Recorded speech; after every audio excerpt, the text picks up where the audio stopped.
Looking to live and work in Egypt? Here's what you need to know about residency and work authorization in under a minute.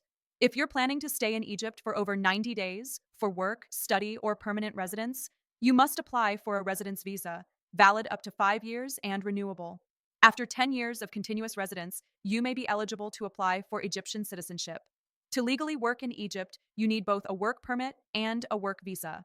This process is employer-sponsored and requires a valid passport, recent passport photo, academic professional credentials, employer incorporation documents, tax ID, an HIV-negative medical certificate, and justification for hiring a foreign national. Security clearance from the National Security Agency is also needed. Work permits are typically issued for 1 year and can be renewed for up to 3 years. The employer submits your application to the Ministry of Manpower. You may enter Egypt on a temporary or tourist visa and convert it later. Start the application well ahead, since the entire process, including medical and security checks, can take several weeks. So in short, for long stays or employment, secure a residence visa plus work permit visa, complete the required documentation, and allow time for processing before arrival.